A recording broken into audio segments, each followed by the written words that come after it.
Ladies and gentlemen, hello and welcome to RERi PV TV US News Special.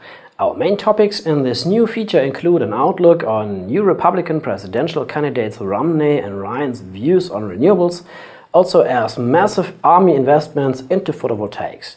Furthermore, we will provide you with a newsflash containing the most essential topics from the PV industry in August in the US, all summarized for you here on pv.tv. Nice to have you clicked in. Republican candidates against renewables. US Republican presidential candidate Mitt Romney and his vice presidential choice Paul Ryan both recently proposed gutting federal renewable energy funding, maintaining oil and gas subsidies, and blocking the US Environmental Protection Agency from regulating greenhouse gases. Romney remains quite vague on the subject and calls for a North American energy independence by 2020. On the other hand, Paul Ryan was more concrete by giving his fiscal year 2013 budget proposal, which would have removed tax incentives for wind and solar development while retaining $40 billion in tax breaks to oil and gas companies over the next decade. President Obama's press secretary Jay Carney immediately responded to this threat for renewables by stating that the Republican approach is essentially one that is written by or dictated by big oil and focuses almost entirely on oil and fossil fuels. Now we will have a comment from our correspondent in Orlando, Florida. For this we switch over to Mr. Thomas Bertram at the Orange County Convention Center. When Mitt Romney accuses President Obama of waging war against oil and coal, it remains uncertain whether the accusations indicated by the Obama administration about Romney being a puppet of the big oil companies contain at least some truth, or if Romney and Ryan have just forgotten about Deepwater Horizon and the dangers of the exploration of new oil and gas reserves.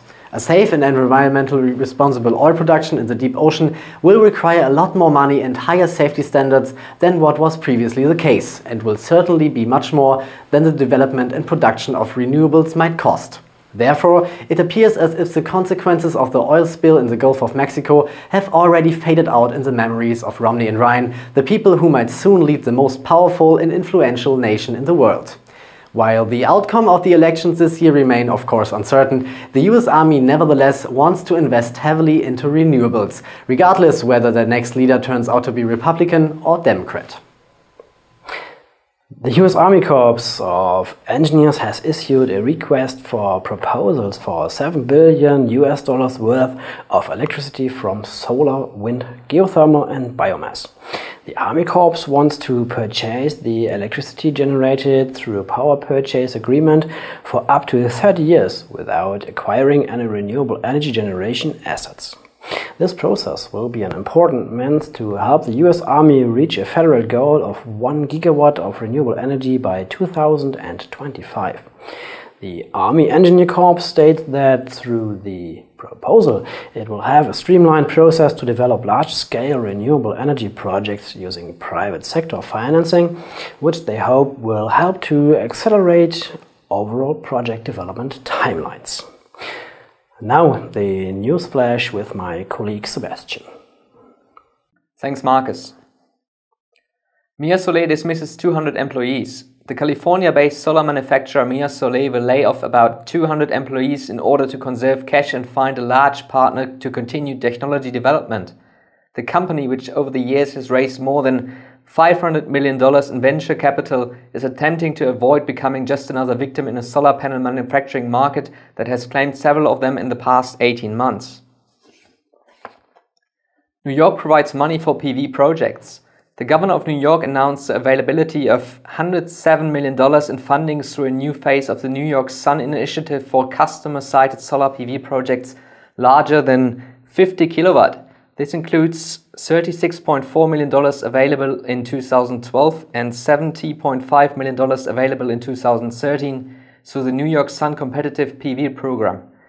$30 million were granted for 16 PV projects totaling 34 megawatt at multiple sites through a separate New York Sun sub-program.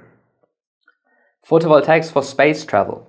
NASA officials have selected the Californian companies Deployable Space Systems and ATK Space Systems to develop advanced solar array systems under the Space Technology Program. Power generated by advanced solar array systems enable high-power solar electric propulsion for future and other human exploration and science missions, communications, satellites and other future spacecraft applications. Encon and GSG Energy create solar leasing program. American companies Encon and GSG Energy Finance announced in August the creation of a solar leasing program to fund solar power projects for businesses, schools and government buildings in Connecticut. According to the companies, the program will help building owners navigate the various state and federal incentive programs, including filing rebate applications on the client's behalf to ensure the most cost-effective solutions are utilized in achieving the client's goals. Less Chinese PV modules in the US. The Coalition for American Solar Manufacturing, CASM, has issued a release stating that Chinese solar imports were down by 60% since June 2011, totaling $99.6 million. CASM states that this decline reflects the market's rising recognition of the costs, risks and uncertainties associated with importing Chinese solar cells and panels. While the year-on-year decrease is partly due to sharply falling module prices from 2011 to 2012, June 2012 imports of Chinese solar cells and panels were also down 20% from the previous month's total of $124.1 million, which CASM attests was fully affected by both preliminary anti-subsidy duties. New study, increase in photovoltaics. Colorado-based Pike Research has released a new report which predicts that the renewable distribution energy generation RDEG market will nearly triple by 2017, with solar PV representing 210 gigawatt of the new 232 gigawatt of new RDEG that will be added by 2017. Pike Research describes this as part of a shift away from the centralized model of electricity generation, transmission and distribution, which is becoming increasingly costly to maintain at current levels. Suntech achieves 1 gigawatt milestone in Americas. Suntech Power Holdings has delivered more than 1 gigawatt of solar panels to customers throughout the Americas. The milestone was passed in July 2012, distinguishing Suntech as one of the first global solar companies with a 1 gigawatt track record in the region.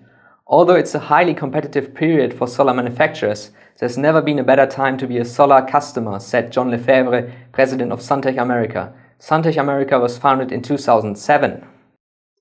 California. World's largest solar thermal project halfway completed. NRG Energy, Google Bright Source Energy and construction partner Bechtel announced that the Ivanpah solar electric generating system has reached the halfway mark of construction on the world's largest solar thermal park in California's Mojave Desert. Ivanpah has also reached its peak construction workforce with more than 2,100 construction workers and project support staff on site. The $2.2 billion project, with an area of 3,500 acres and a capacity of 370 megawatt, will be completed in 2013. Bill Gates wants solar toilets for Third World. US billionaire Bill Gates is betting the future of sanitation in the Third World will be solar-powered. The Microsoft co-founder handed a $100,000 prize to the California Institute of Technology for its work on a sun-powered toilet stall. Gates hopes the self-contained unit, which recycles water and breaks down human waste into storable energy, can become a core part of his foundation's push to improve health in the developing world. An estimated 2.6 billion people, about 40% of the world's population, do not have access to sanitation. That's 8 times the population of the United States. Those were the news for this edition. If you enjoyed our program, I would also recommend you to follow our daily news on our website pv.tv. Hope to see you again here on RERi, pv.tv.